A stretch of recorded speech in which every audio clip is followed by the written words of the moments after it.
So let us see what do we have here for you guys today. Just take only what resonates, okay? So, para dun sa mga interesado kung may new love ba na parating sa kanila, no, yan, ay pwede nating malaman. Mag-inquire lamang sa theheartprincesstarotr@gmail.com to avail one. So, alamin natin kung paparating sa inyong new love, di mga ganon. Okay? So, let's see your messages in this collective reading. When we say collective reading, kahit anong zodiac sign mo, pwede ka ditong jumoin, makinig, sumali, mag-pick up ng mga mensahe. Go! Hindi ka pipigilan. Gawin mong gusto mo, mandrahe. Bala ka dyan. So, let us see. Magtsikahan na tayo, no? Pero alam mo kung ano nababibe ko dito, no? Sa ating energy inside this room. I'm feeling and I'm actually picking up, no? The energy here of someone trying to analyze his or her emotions and feelings, because sometimes hindi natin naiintindihan kahit yung self natin. But this energy that I'm picking up for you tonight is the energy here of someone, no, na hindi niya naiintindihan yung emotions and feelings niya. Okay? It's more likely this person here is nasa-surprise with his emotions and feelings. And let's see kung ba't siya nasusurpresa sa ganun na emosyon at feelings na nafe-feel or mararamdaman niya dito, timeless tayo here, no? So, let me take a look at the other details and information. Alam niyo naman, ako lang naman mag-i-interpret dito, lang naman ipasa ko sa inyo. E di dito na lang kayo sa channel, ako na lang dyan manonood. So let us see. Okay. Let's go ahead and check this out for you. Sweethearts, thank you so much because you're here. I appreciate you. Even though hindi ko alam yung mga names ninyo personally. Thank you so much.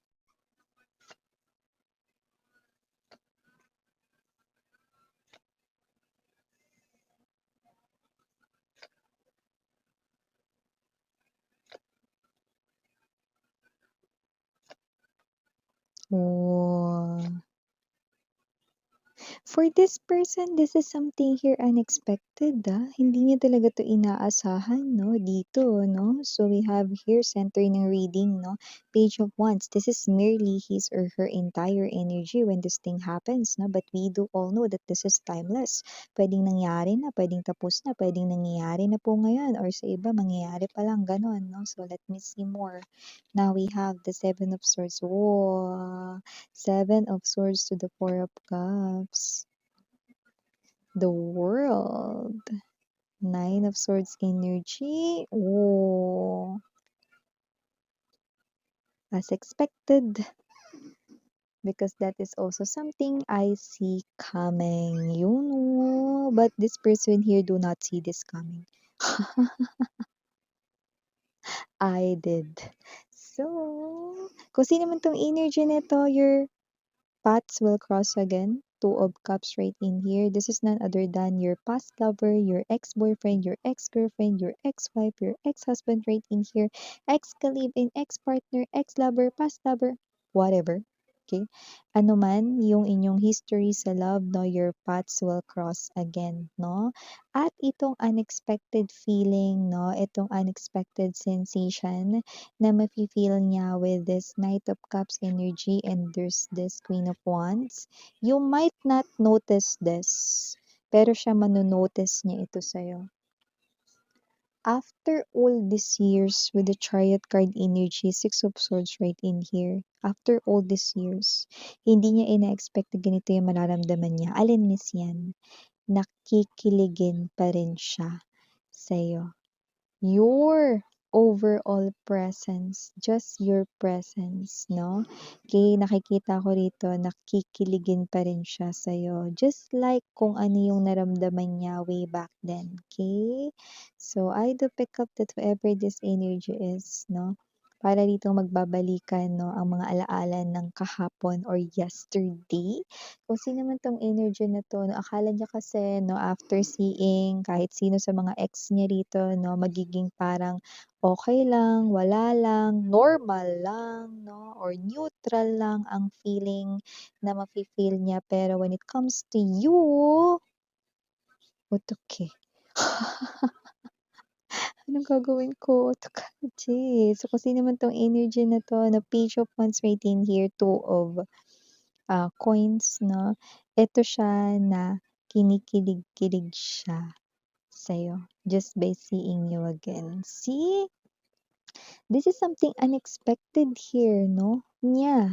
Lalo na meron rin siyang mga nakita ulit na mga naging ex niya, but this person didn't feel this kind of feeling 'no, ganitong, vibe hindi niya naramdaman sa kanila.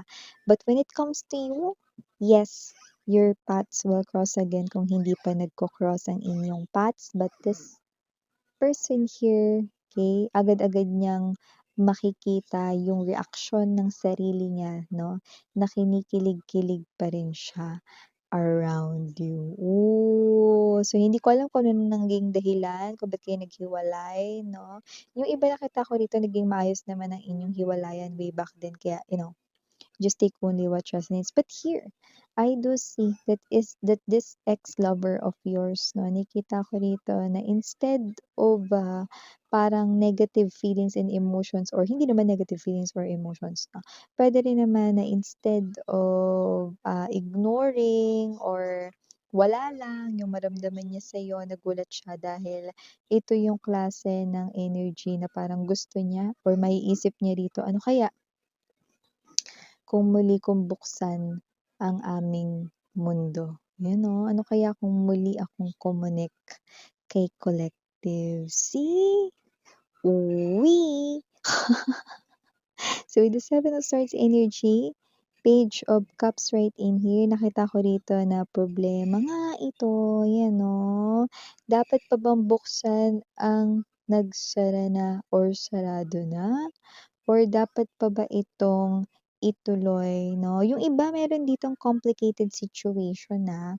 Meron akong nakikita ritong ka-connect sila 'no, pero for some reason, for the first time in forever, naisip nila, pumasok sa isipan nila 'no, na puwede pa nilang mabago ang sitwasyon 'no. Actually from that very moment ikaw yung bigla niyang naisip na what if ikaw yung nasa tabi niya ngayon. See, it's like kung maririnig yun ng person niya ngayon 'no, parang yung energy ay anytime puwede siya makipag-break sa person niya ngayon because of you.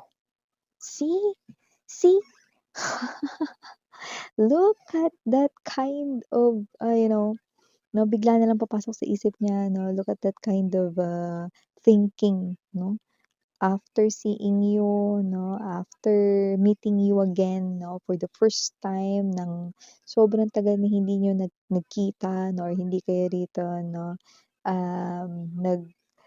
cruise ang landas ninyo na eto yung pinakauna niya talagang mararamdaman sa'yo, ang laki na rin kasing ipinagbago mo dito, okey? But the same na kilig na naramdaman niya nung una ka niyang nakilala, yun yung same kilig na naramdaman niya pagtapos ng mahabang panahon na hindi ka niya nakita. Uy, kinikilig ka 'no? Because this gives me chills and the vibe is definitely ringing. So with the Nine of Swords energy, Four of Swords na magsisimula ng hindi maging payapa ang gabi niya pagtapos kanyang muling makita, no? At ito ang magiging dahilan with the Nine of Wands energy, no? Kung bakit siya rito mag-effort at gagawa ng paraan upang hindi lang rito 'no, parang, i-spoil yung kanya rito 'no, na fantasies with you, but to literally open your connection once again. Ote, are you feeling the same, feeling with this person? Or are you thinking the same thoughts with this person? So, before we dive more into this reading, let me just greet everybody first. Hi and hello there everyone. My name is Yan. Welcome new subscribers, returning Eastern buyers. Thank you so much. Kung hindi niyo pa alam, may isa pa tayong channel link down below sa ating description box. If interested, just click that link so that makapunta kayo there, no? Like magic, no boom, andun na agad kayo. Pwede kayo umistambay there, no? But pick up only the messages na mag-resonate for you. Every reading ko rito ay timeless, meaning to say kahit na super tagal na uploaded na, if kino-call ang attention mo, then baka ito pa lang yung time para mapakinggan mo yung mga mensaheng nakapaloob there. Okay? Just pick up only the messages na nag-resonate for you and leave the rest behind kasi baka yun ay for other viewers naman. Getching? So when we say timeless, pwedeng ito ay nangyari na like tapos na. Sa iba nangyayari na po ngayon, sa iba ay mangyayari pa lang kaya naman.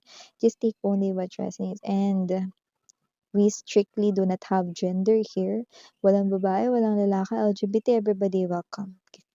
Okay, so let's continue talking about this more. So I do see that this is something here inevitable, something that you cannot escape, something that you cannot stop from happening because this is something here na nakikita ko dito no, na mangyayari.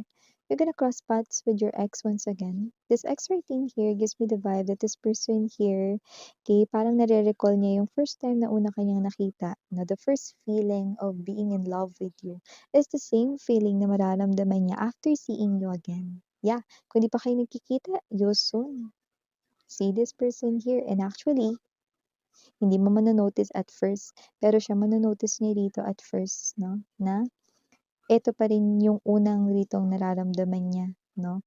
Nung una kanyang nakita dati. See? So, whoever this energy is, no, hindi siya rito mahinang pumikap. Actually, this person here, mabilis siya rito na makakatch up. At kung sino rin tong energy na to na someone who wants to see you again after seeing you. I don't know kung saan niyo kayo makikita rito, but after seeing you, this person here will definitely gugustuhin pa ulit na makita kayo. Okay? If you both have already partners, this person, papasok pa rin sa thoughts niya, yung binanggit ko kanina. That, alam mo yon, instantly papasok sa isip niya dito to drop his or her girl or woman or man and fantasize about you being sa kanyang side. Otte. See? Because it only means na ang feelings niya for that person isn't strong enough para hindi mo siya masway. Mali ba ako doon? Tama ako doon. Kasi kung sino man tong energy na to na this person right in here, ibig sabihin yung feelings niya is not that strong for that person who is already beside him or her. Ibig sabihin, this person here, if he or she thinks na nakamove on na siya sa'yo, hindi ganun yung nakikita ko dito. Okay? So, kung sino man tong energy na to, no, there's no way, okay, that this person here, no, you can't stop this person. There's no way that this person here can stop falling again sa inyo. Look at that. Sobrang tagal yung hindi nakita ka niya ulit, and then boom, same feelings arises here, no? Same feelings ay mafe-feel rito, no? See? Because this person here, hindi ka talaga niya rito nakalimutan. Hindi nag-vanish yung kanyang feelings for you, still the same. So I don't know what happened way back then sa inyong relationship. Maybe you're too young way back then, Knight of Cups energy.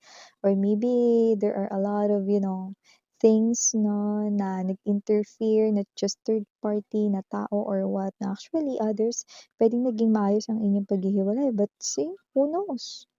Kikita pa pala kayo ulit dito. Okay? Yeah, universe right in here, no, have lots talaga ng mga plano here, there, everywhere, no. And then, okay, it looks like this person here, no, ay mag-give in.